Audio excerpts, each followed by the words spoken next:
പ്രിയപ്പെട്ട കുട്ടികളെ, എല്ലാവർക്കും നമസ്കാരം. ഇന്ന് നമ്മൾ പുതിയൊരു വീഡിയോയിലൂടെ എങ്ങനെ നമുക്ക് പഠിക്കാം എന്നുള്ളതിൻ്റെ ഒരു പരീക്ഷണവുമായിട്ടാണ് നമ്മൾ മുന്നോട്ട് വന്നിരിക്കുന്നത്. ഇത് എത്രത്തോളം വിജയകരമാകുമെന്നറിയില്ല. പ്രത്യേകിച്ച് ഇന്നത്തെ ഈ ഒരു കോവിഡ് പോലെയുള്ള ഈ ഒരു മഹാമാരിയോട് നമ്മൾ പൊരുതി നിൽക്കുന്ന ഈ കാലഘട്ടത്തിൽ ഏറ്റവും കൂടുതൽ മാനസികമായ സമ്മർദ്ദം അനുഭവിക്കുന്ന ഒരു വിഭാഗം നമ്മുടെ പ്രിയപ്പെട്ട വിദ്യാർത്ഥികൾ തന്നെയാണ്. കാരണം അവർക്ക് അധ്യാപകരെ കാണുവാനോ അല്ലെങ്കിൽ അധ്യാപകരോട് സംവദിക്കുവാനോ ഉള്ള ഒരു അവസരം തികച്ചും അകലെ എന്ന് തന്നെ പറയാം ഈ ഒരു അവസ്ഥയിൽ. കാരണം നമ്മൾ എത്രത്തോളം ഫോണിലൂടെയോ അതല്ലെങ്കിൽ വാട്സാപ്പിലൂടെയോ ഒക്കെ നമ്മൾ കമ്മ്യൂണിക്കേറ്റ് ചെയ്താലും നേരിട്ടുള്ള ഒരു സംഭാഷണത്തിൻ്റെ അത്രത്തോളം ഒരു മഹനീയമായത് മറ്റൊന്നും തന്നെ ഇല്ല എന്നാണ് എനിക്ക് തോന്നുന്നത്. അപ്പോൾ അതുകൊണ്ട് എൻ്റെ പല കുട്ടികളും വിദ്യാർത്ഥികളോടും സംസാരിച്ചപ്പോൾ അവർ പറഞ്ഞു വളരെയധികം മാനസിക സമ്മർദ്ദങ്ങളിലൂടെയാണ് അവർ കടന്നു പോകുന്നത്.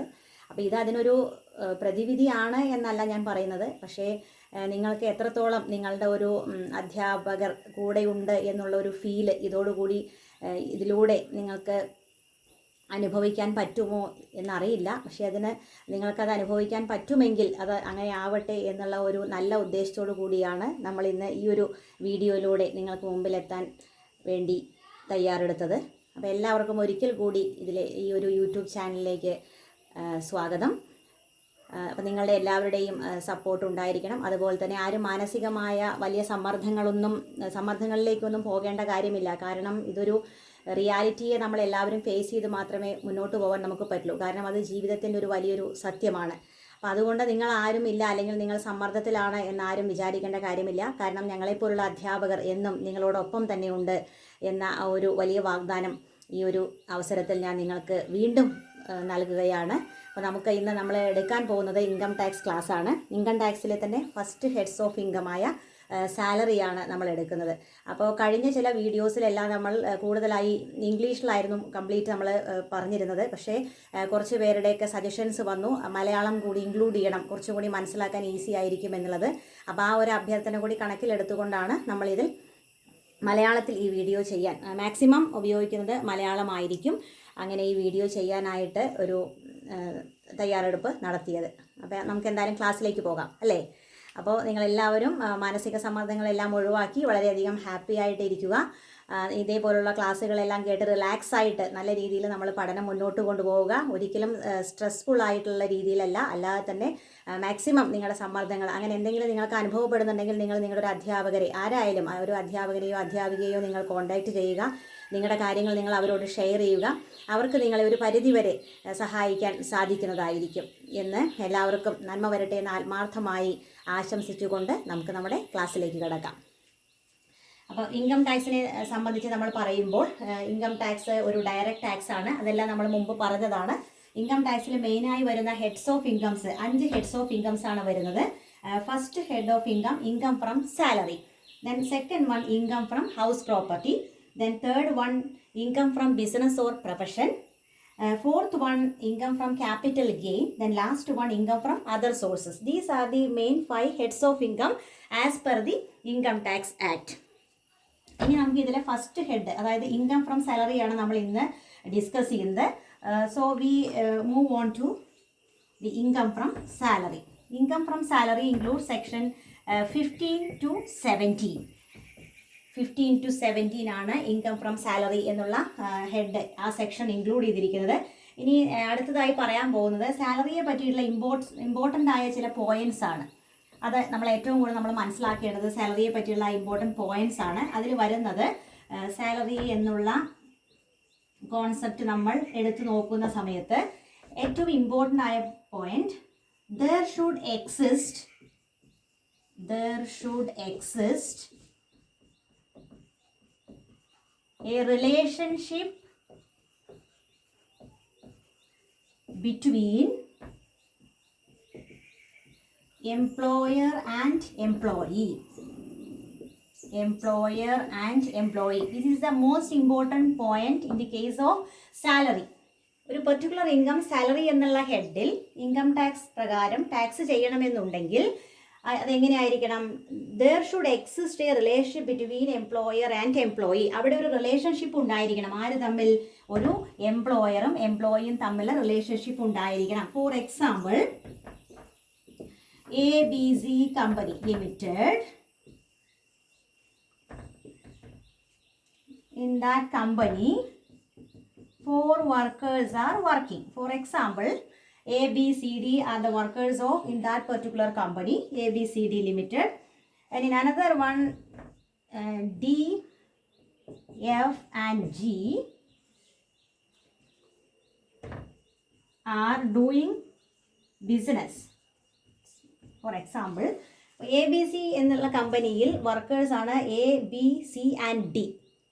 They are the workers in this company. And ABC Company Limited provides salary to A, B, C and D. For these 4 persons, ABC Company will provide salary. അവർക്കൊരു വേജസ് അല്ലെങ്കിൽ സാലറി എന്നുള്ള ഫോമിൽ കൊടുക്കുന്നുണ്ട്. In this case ABC Company is the employer and A, B, C and D are the employees. They are the employees. And this one known as employer. So ഈ ഒരു ഇൻകത്തിന് നമ്മളിപ്പോൾ A അല്ലെങ്കിൽ ബിയുടെ പോയിന്റിൽ ചിന്തിക്കുമ്പോൾ എ ടാക്സ് കൊടുക്കേണ്ടത് ഏത് ഹെഡിലാണ്? സാലറി എന്നുള്ള ഹെഡിലാണ്. Because he received that particular income in the form of salary from his employer. എംപ്ലോയറിൽ നിന്നാണ് ഈ ഇൻകം റിസീവ് ചെയ്തത്. Therefore, A, B, C, D have to pay tax under this head. This head means income from salary. Whereas in the case of the second example, we have to take D, F and G. They are doing business. ഒരു business ചെയ്യുന്നവരാണ്. അപ്പോൾ അവർക്ക് ബിസിനസ്സിൽ നിന്നുള്ള profit ആണ് കിട്ടുന്നത്. പക്ഷേ അവർക്കൊരു ടോപ്പ് അതോറിറ്റി ഇല്ല, അല്ലെങ്കിൽ ഒരു സൂപ്പർവൈസർ അല്ലെങ്കിൽ ഒരു ഹയസ്റ്റ് ആയിട്ടുള്ള അതോറിറ്റിയുടെ കയ്യിൽ നിന്നല്ല സാലറി കിട്ടുന്നത്. അവർ സ്വയം ബിസിനസ് ചെയ്യുന്നു, അതിനുള്ള പ്രോഫിറ്റ് ആണ് അവർ എന്ത് ചെയ്യുന്നത്? ഡിസ്ട്രിബ്യൂട്ട് ചെയ്തെടുക്കുന്നത്. So it's not coming under the head of salary, it's coming under business or profession. That is the third head of income. അതിലാണ് നമ്മൾ അതിൽ ടാക്സബിൾ ആയിട്ട് വരുന്നത്. ഞാൻ ക്ലിയർ ആയി കാണുമെന്ന് വിചാരിക്കുന്നു. So the most important point is there should exist A relation between employer and employee. Then salary എന്ന് വെച്ചാൽ ഏത് സാലറി ആയിരിക്കാം? നമുക്ക് ബേസിക് പേ കിട്ടുന്നത് ഇതിൽ വരുന്നതാണ്. അതുപോലെ നമുക്ക് കിട്ടുന്ന അരിയർ ഓഫ് സാലറി, മുൻപ് ഏതെങ്കിലും വർഷത്തെ നമുക്ക് കിട്ടാതെ ഉണ്ടെങ്കിൽ അരിയർ, അഡ്വാൻസ്, ഇതെല്ലാം നമ്മൾ വരുന്നത് സാലറി എന്നുള്ള ഹെഡിലാണ് വരുന്നത്. ഇത്രയും സാലറി എന്നുള്ള ഹെഡിലാണ്. ഇനി നമ്മൾ മറ്റൊരു ഇമ്പോർട്ടൻറ്റ് പോയിന്റ് ആയിട്ട് നമ്മൾ സാലറിയിൽ പറയുന്നത്, സാലറിയിലെ എനി ഇൻകം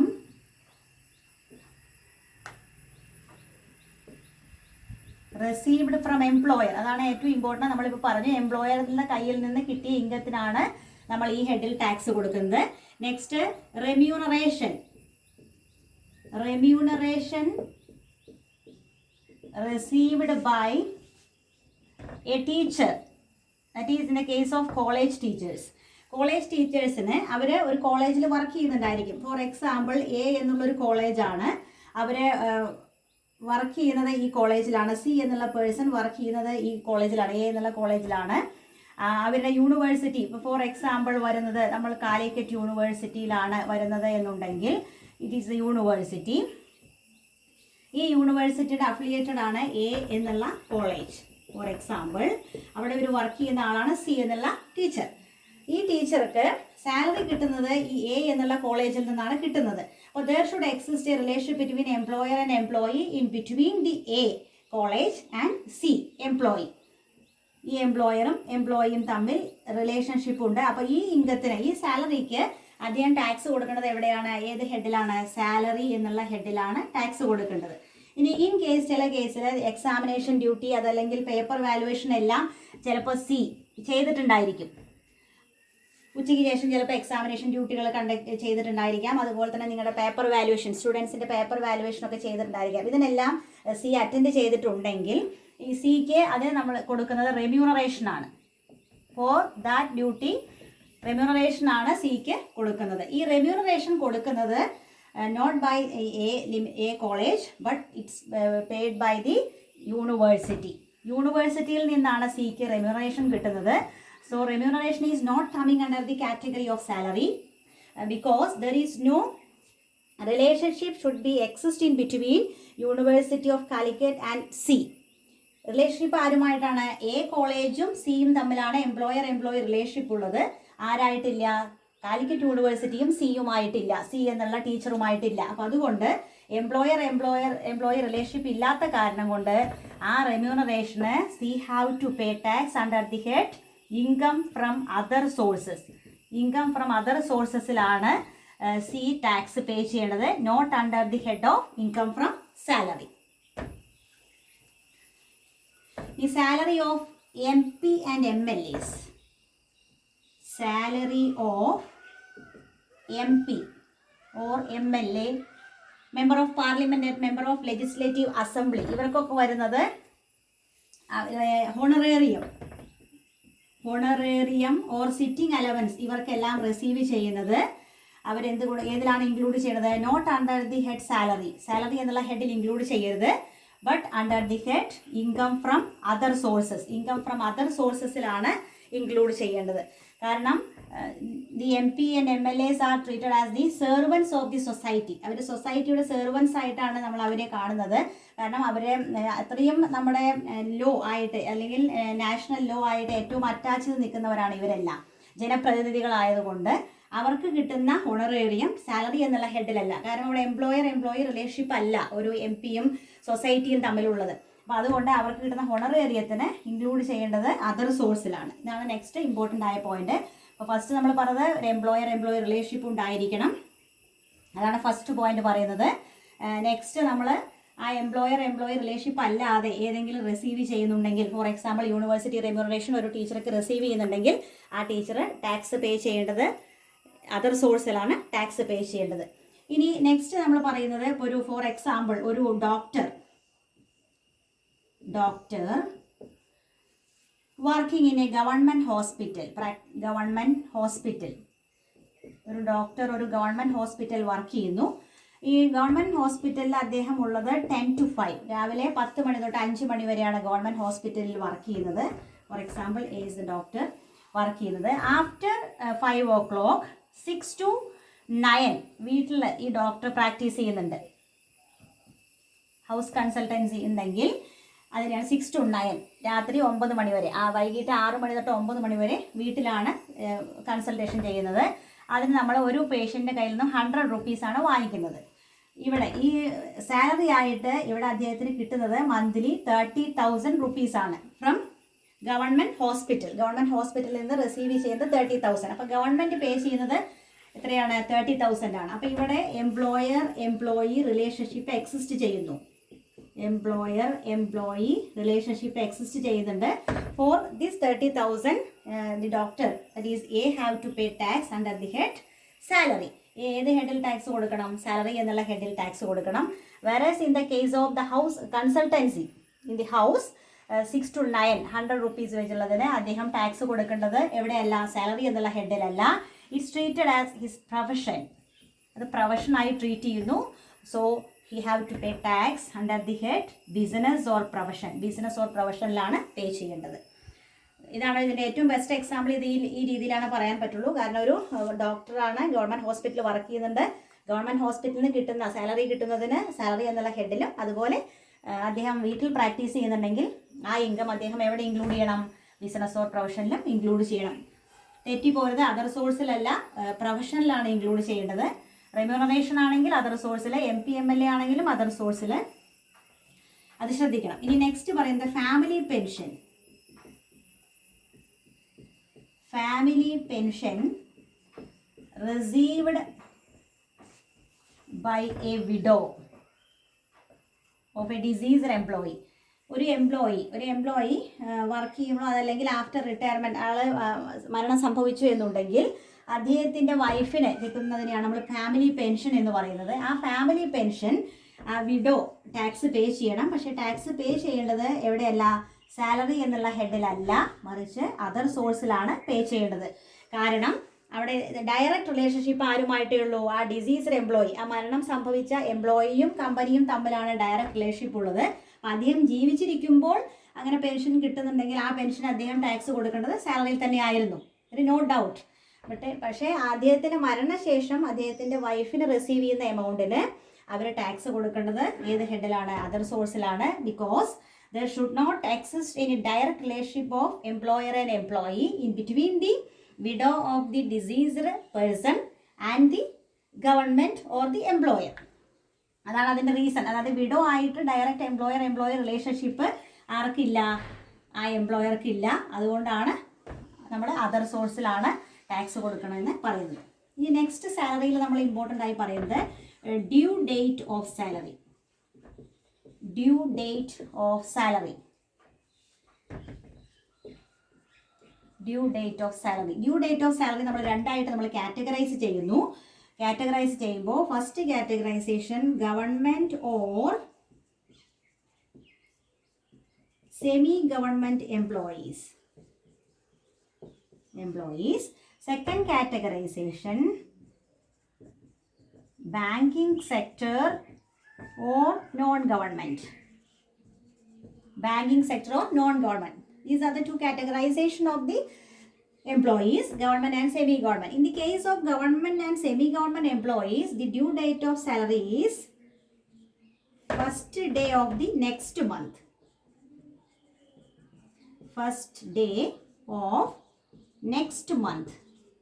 For example, ഇപ്പോൾ നമുക്ക് മാർച്ച് 31 വരെ നമ്മൾ ജോലി ചെയ്തിട്ടുണ്ടെങ്കിൽ, 1st March to 31st March നമ്മൾ ജോലി ചെയ്തിട്ടുണ്ടെങ്കിൽ, ഈ കാറ്റഗറിയിൽ വരുന്ന എംപ്ലോയീസ് ആണെങ്കിൽ they have received salary on 1st April.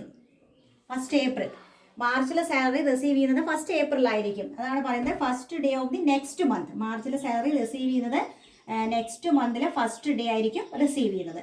ഇനി whereas in the case of banking sector and non-government sector, salary due date is last day of the same month. Last day of the same month. അപ്പോൾ ഈ കേസിൽ വരുന്നതാണെങ്കിൽ ഇപ്പോൾ 1st March to 31st March salary receive ചെയ്യുന്നത് on 31st March itself. ആ day തന്നെ എന്ത് ചെയ്യുന്നു? Salary receive ചെയ്യുന്നു. whereas in the case of government or semi government ആണെങ്കിൽ മാർച്ചിലെ സാലറി കിട്ടുന്നത് 1st April ആയിരിക്കും. Banking and non government sector ആണെങ്കിൽ 31st March തന്നെയാണ് ഡ്യൂ ഡേറ്റ്. ഇതാണ് due date of salary. Clear ആയി കാണുന്നു കരുതുന്നു.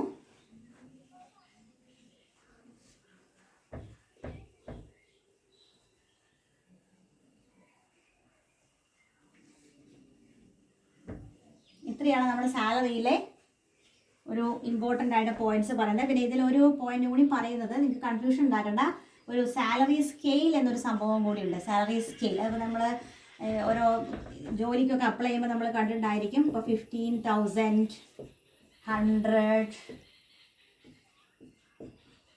20,000, 300, 40,000 ഇങ്ങനെ സ്കെയിൽ വരും. നമ്മൾ ഈ സാലറിയുടെ പേ കമ്മീഷൻ വരുന്നതനുസരിച്ചാണ് നമ്മൾ സാലറിയുടെ സ്കെയിൽ ഫിക്സ് ചെയ്യുന്നത്. അപ്പോൾ ഈ ഒരു എക്സാമ്പിളിൽ സ്റ്റാർട്ടിങ് ഒരാൾ ഈ സ്കെയിലിൽ ജോയിൻ ചെയ്യുമ്പോൾ അയാൾക്ക് റിസീവ് ചെയ്യുന്ന സാലറിയാണ് 15,000. ദെൻ ഓരോ വർഷവും ആൾക്ക് കിട്ടും, ഇൻക്രിമെൻറ്റ് കിട്ടും. ആ ഇൻക്രിമെൻ്റ് ആണ് 100 rupees. ഇപ്പോൾ ഒരാൾ ജാനുവരി 2011 ജോയിൻ ചെയ്താൽ 2012 ജാനുവരിയിൽ 11 അദ്ദേഹത്തിന് 15,000, 12 15,100 കിട്ടും. 100 rupees കൂടി ഇൻക്രീസ് ചെയ്യുന്നു. 13 15,200. അങ്ങനെ ഇത് 20,000 ആയി. ഈ ഒരു സ്കെയിൽ ഇങ്ങനെ പോയി 20,000 റീച്ച് ചെയ്യുന്ന സമയത്ത് ഇൻക്രിമെൻറ്റ് കൂടുന്നു, 300 ആയിരിക്കും. ഈ 100ന്റെ സ്ഥാനത്ത് പിന്നെ 300 ആയിരിക്കും. അങ്ങനെ അത് 40,000 വരെ. പിന്നെ അപ്പോഴത്തേക്ക് അടുത്ത ഒരു പേ കമ്മീഷൻ വരും. അതുകൊണ്ടാണ് ഇതുവരെ നമ്മൾ ഫിക്സ് ചെയ്യാറുള്ളൂ. ഇതാണ് സാലറി സ്കെയിൽ അല്ലെങ്കിൽ പേ സ്കെയിൽ എന്ന് പറയുന്നത്. Pay scale. ഇനി സാലറിയുടെ മെയിൻ പാർട്ടിലേക്ക് കിടക്കുകയാണ് നമ്മൾ. സാലറിനെ ഡിവൈഡ് ചെയ്യുന്ന സമയത്ത് salary categorized into basic pay, then allowances, then perquisites, last one profit in lieu of salary.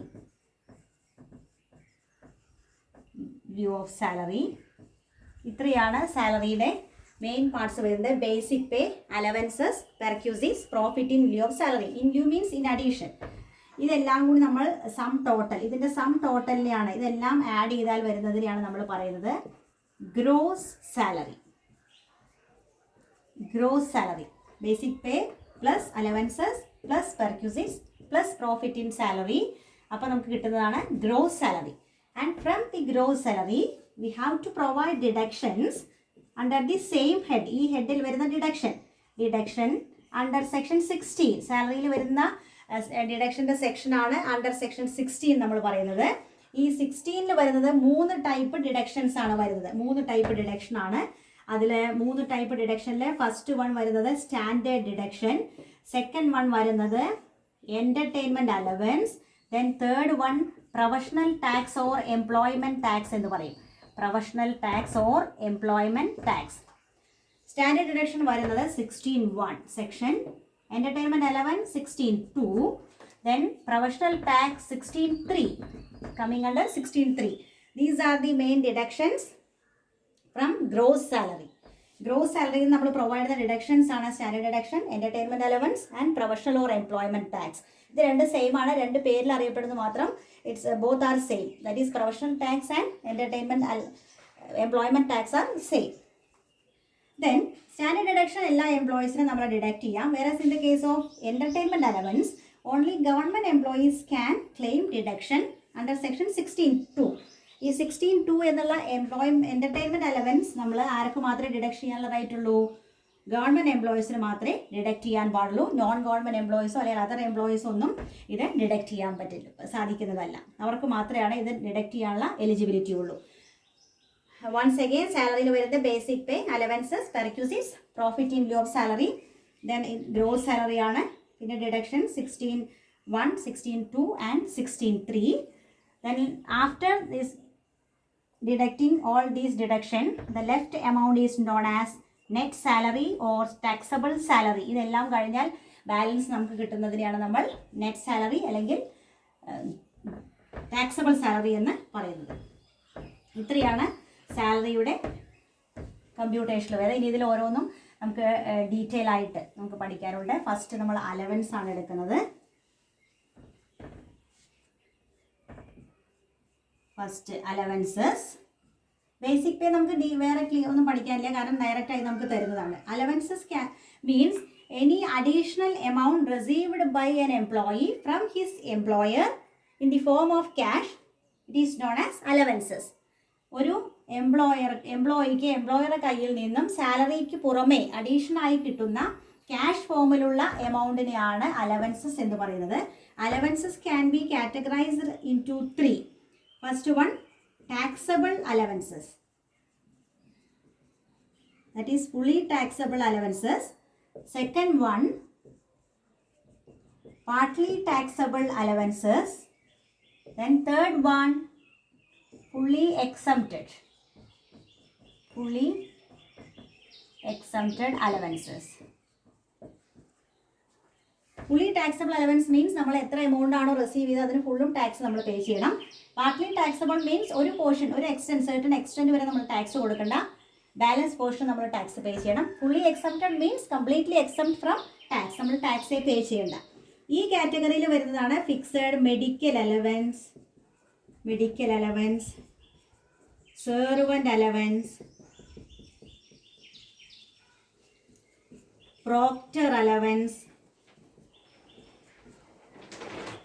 Allowance, overtime allowance. ഇതെല്ലാം വരുന്നത് ഫുള്ളി ടാക്സബിൾ അലവൻസിലാണ്. ഇവയ്ക്കെല്ലാം നമ്മൾ കംപ്ലീറ്റ് ടാക്സ് പേ ചെയ്യണം.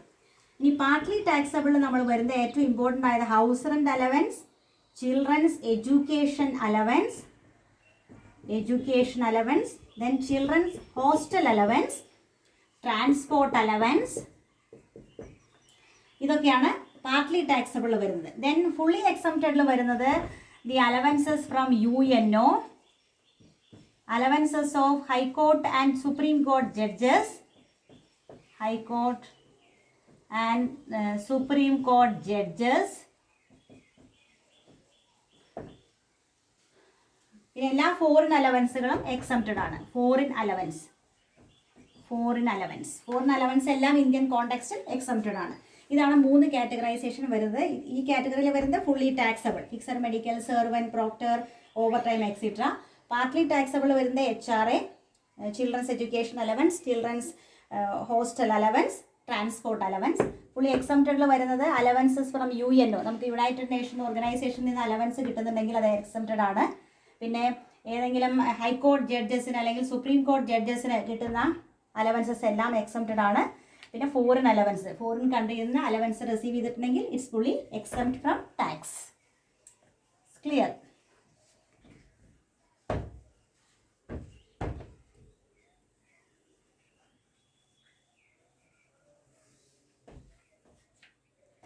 ഇനി നെക്സ്റ്റ് നമ്മൾ ഇതിൽ ഏറ്റവും കൂടുതൽ കമ്പ്യൂട്ടേഷൻ പർപ്പസിന് വേണ്ടി നമ്മൾ എടുക്കുന്നത് ഒരു സെക്കൻഡ് കാറ്റഗറിയാണ്, that is partly taxable allowance. Partly taxable allowance ആണ്. അതിൽ ഏറ്റവും ഇമ്പോർട്ടൻ്റ് ആയത് HRA, house rent allowance. House rent allowance ആണ്. ഹൗസ് റെൻറ്റ് അലവൻസ് മീൻസ് ഒരു എംപ്ലോയി ജോലിക്ക് വർക്ക് ചെയ്യാനുള്ള സൗകര്യത്തിന് വേണ്ടിയിട്ട്, ചിലപ്പോൾ വീടിനടുത്ത് തന്നെ ആയിരിക്കണമെന്നില്ല നമ്മുടെ ഓഫീസെല്ലാം സിറ്റുവേറ്റ് ചെയ്യുന്നത്. അപ്പോൾ ആ സമയത്ത് ഒരു പെട്ടെന്ന് ജോലിക്ക് എത്താനും ജോലിയെ അഡ്വേഴ്സായിട്ട് എഫക്റ്റ് ചെയ്യാത്ത രീതിയിൽ പോകാനും വേണ്ടി നമുക്ക് വേണമെങ്കിൽ ഓഫീസിനടുത്തോട്ട് നമുക്ക് താമസം നമ്മൾ മാറാറുണ്ട്. അപ്പോൾ അങ്ങനത്തെ കേസുകളിൽ നമുക്ക് ഓഫീസിനടുത്ത് നമ്മൾ വീട് വാടകയ്ക്ക് എടുക്കുകയാണെങ്കിൽ ആ വാടക എമൗണ്ട് എംപ്ലോയർ തരുന്നതായിരിക്കും. അപ്പോൾ ആ കേസിലാണ് നമ്മൾ പറയുന്നത് ഹൗസ് റെൻറ്റ് അലവൻസ് എന്ന് പറയുന്നത്. ഒരു 5000 റുപ്പീസിന് നമ്മൾ റെൻറ്റിന് വീടെടുക്കുകയാണെങ്കിൽ ഇവർ ആ ഒരു ലോക്കൽ ഏരിയയിലെ റെൻറ്റ് എമൗണ്ട് എത്രയാണോ എന്ന് കൺസിഡർ ചെയ്തിട്ട് ഒരു എമൗണ്ട് എംപ്ലോയിക്ക് പ്രൊവൈഡ് ചെയ്യും. അതാണ് നമ്മൾ ഹൗസ് റെൻറ്റ് അലവൻസ് എന്ന് പറയുന്നത്. വീട്ടിൽ നിന്ന് ഡയറക്റ്റ് പോയി വരാതെ റെൻറ്റഡ് ഹൗസിൽ താമസിക്കുന്ന എംപ്ലോയീസിനാണ് ഹൗസ് റെൻറ്റ് അലവൻസ് അപ്ലിക്കബിൾ ആയത്. ഇനി ഇതിൻ്റെ വേറൊരു വേർഷൻ നമ്മൾ പെർക്യൂസെറ്റിൽ പഠിക്കും, അതായത് value of rent free accommodation എന്ന് പറഞ്ഞത്. അത് കമ്പനി തന്നെ പ്രൊവൈഡ് ചെയ്യുന്ന ക്വാർട്ടേഴ്സിനെ സംബന്ധിച്ചാണ് പറയുന്നത്. ഇത് രണ്ടും കൂടിയും ഒരു എംപ്ലോയിക്ക് എൻജോയ് ചെയ്യാനുള്ള റൈറ്റ് ഇല്ല. ഐദർ HRA അല്ലെങ്കിൽ നമുക്ക് ക്വാർട്ടേഴ്സ്, ഏതെങ്കിലും ഒരു ഓപ്ഷനാണ്. അപ്പോൾ എല്ലാ കമ്പനീസിനും ക്വാർട്ടേഴ്സ് ഫെസിലിറ്റി ഉണ്ടായിരിക്കില്ല. അപ്പോൾ അങ്ങനത്തെ കേസിലാണ് അവർ ഈ എംപ്ലോയി തന്നെ സ്വയം റിസ്ക് എടുത്തുകൊണ്ട് ഒരു വീട് കണ്ടുപിടിക്കണം. പക്ഷേ എംപ്ലോയർ അതിനെ മീറ്റ് ചെയ്യാനുള്ള റെൻറ്റ് ആര് തരുന്നു? എംപ്ലോയർ തരുന്നു. അപ്പോൾ തെറ്റിദ്ധരിക്കരുത്, എംപ്ലോയർ നമ്മൾ എത്രയോ ലക്ഷറി പർപ്പസ് വീടെടുത്താലും കംപ്ലീറ്റ് എമൗണ്ടും എംപ്ലോയർ ബെയർ ചെയ്യുമെന്ന് വിചാരിക്കരുത്. എംപ്ലോയർക്ക് ഒരു ലിമിറ്റ് എമൗണ്ട് ഉണ്ട്, ആ എമൗണ്ടാണ് അവർ തരുന്നത്. നമ്മൾ അതിനേക്കാൾ ഹൈ ക്ലാസ് വീട്ടിലാണ് താമസിക്കുന്നതെങ്കിൽ we have to bear the additional amount by self. നമ്മൾ അതെന്ത് ചെയ്യണം? നമ്മൾ തന്നെ വഹിക്കേണ്ടതാണ്. ഇനി ഹൗസ് റെൻറ്റ് അലവൻസ് ഒരു പാർട്ട്ലി ടാക്സബിൾ വരുന്നതാണ്. ഒരു പോർഷൻ എക്സംപ്റ്റഡ് ആണ്, ഒരു പോർഷൻ ടാക്സബിൾ ആണ്. അപ്പോൾ എങ്ങനെയാണ് എക്സംപ്റ്റഡ് പോർഷൻ കമ്പ്യൂട്ട് ചെയ്യുക എന്നുള്ളതാണ് പറയുന്നത്. Exempted HRA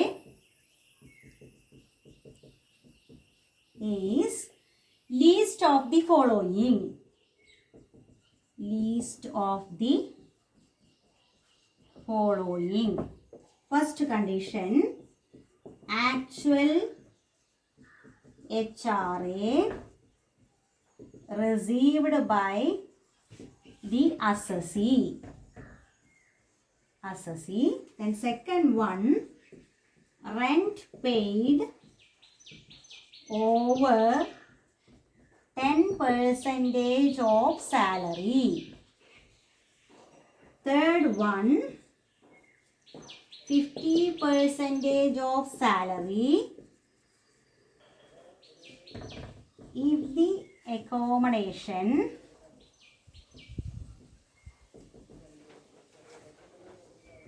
is situated any one of the metro cities. Other case 40%. ഇതിൽ പറയുന്നത് നമ്മുടെ exempted HRA means least of the following. ഈ 3 കണ്ടീഷനിൽ വരുന്ന ഏറ്റവും ലീസ്റ്റ് എമൗണ്ടിനാണ് നമ്മൾ എക്സംപ്ഷൻ പ്രൊവൈഡ് ചെയ്യുന്നത്. അതിൽ first condition actual HRA received by the assessee. അസസിക്ക് കിട്ടുന്ന എത്രയാണോ എംപ്ലോയർ കൊടുക്കുന്ന ഹൗസ് റെൻറ്റ് അലവൻസ് അതാണ് ആക്ച്വൽ HRA ഈ കാറ്റഗറിയിൽ വരുന്നത്. സെക്കൻഡ് വൺ വരുന്നത് rent paid over 10% of salary. എത്രയാണോ എംപ്ലോയി പേ ചെയ്യുന്ന റെൻറ്റ് അതാണ് ഇവിടെ വരുന്നത്. ഇവിടെ നമ്മൾ സാലറിയുടെ 10% കമ്പ്യൂട്ട് ചെയ്യുന്നു. The rent paid over 10% of salary means rent paid minus 10% of salary. ഇതാണ് ഇതിന് സിമ്പിളായിട്ട് കമ്പ്യൂട്ട് ചെയ്യാനുള്ള ഒരു വഴി. റെൻറ്റ് പെയ്ഡിൽ നിന്നും 10% ഓഫ് സാലറി മൈനസ് ചെയ്താൽ കിട്ടുന്ന എമൗണ്ടാണ് സെക്കൻഡ് കണ്ടീഷനിൽ വരുന്നത്. ദെൻ തേർഡ് കണ്ടീഷനിൽ വരുന്നത് 50% of salary if the accommodation is situated in any one of the metro city. Metro city വരുന്നത് മുംബൈ, കൊൽക്കത്ത, ചെന്നൈ ആൻഡ് ഡൽഹിയാണ്. ഈ 4 സിറ്റികളിലാണ് അക്കോമഡേഷൻ സിറ്റുവേറ്റ് ചെയ്തിരിക്കുന്നതെന്നുണ്ടെങ്കിൽ 50% of salary. In any other cities ആണെങ്കിൽ 40% ഓഫ് സാലറി. ഇതാണ് HRAയുടെ condition. Once again, first actual HRA received by the assessee. എംപ്ലോയിക്ക് pay ചെയ്യുന്ന ആക്ച്വൽ HRA എത്രയാണോ അത് എല്ലാം മന്തിലാണെങ്കിൽ നമ്മൾ ഇൻറ്റു 12 ചെയ്യണം, ഇയറിലേക്ക് ആക്കി മാറ്റണം. Next rent paid over 10% of salary.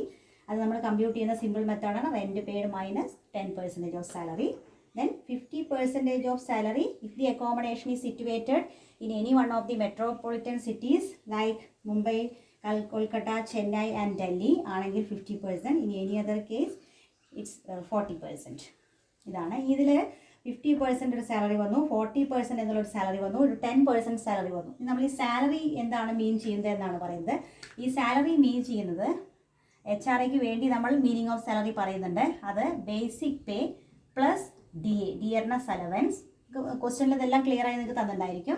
ആ ഡിയർനെസ് അലവൻസിന് പറയുന്നുണ്ട് ഈ form part or terms of employment, ഈ വേർഡ് ഏതെങ്കിലും ഉപയോഗിക്കുന്നുണ്ടെങ്കിൽ ബേസിക് പേയുടെ ഭാഗമാണ് ഡി എന്ന് പറഞ്ഞാൽ മാത്രമേ എടുക്കാൻ പാടുള്ളൂ. അല്ലെങ്കിൽ form part of retirement, form part of employment, ഇങ്ങനെ ഏതെങ്കിലും വേർഡ് യൂസ് ചെയ്തിട്ടുണ്ടെങ്കിൽ മാത്രമേ ഡി എടുക്കാൻ പാടുള്ളൂ, അല്ലെങ്കിൽ എടുക്കരുത്. Plus commission. ആ കമ്മീഷനും certain percentage of turn over ആയിരിക്കണം, സെയിൽസിൻ്റെ ബേസിലായിരിക്കണം കമ്മീഷൻ തരേണ്ടത്, എന്നാൽ മാത്രമേ നമ്മൾ എടുക്കാൻ പാടുള്ളൂ.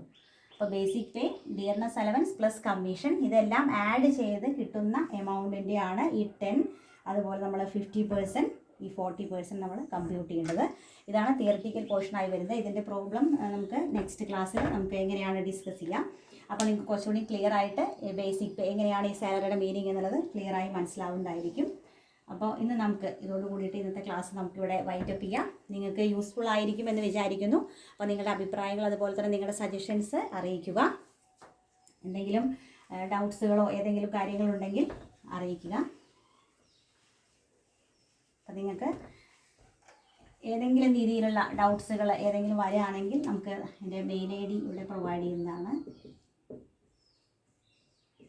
girija.cotp@gmail.com. ഓക്കെ, എല്ലാവർക്കും thank you for attending and watching this video. Thank you so much. Relax ആയിട്ട് എല്ലാവരും ടെൻഷനൊന്നും ഇല്ലാതെ ഭയങ്കര സ്ട്രെസ് ഫ്രീ ആയിട്ട് മുന്നോട്ട് പോവുക, നന്നായിട്ട് പഠിക്കുക. Wish you good luck. Thank you.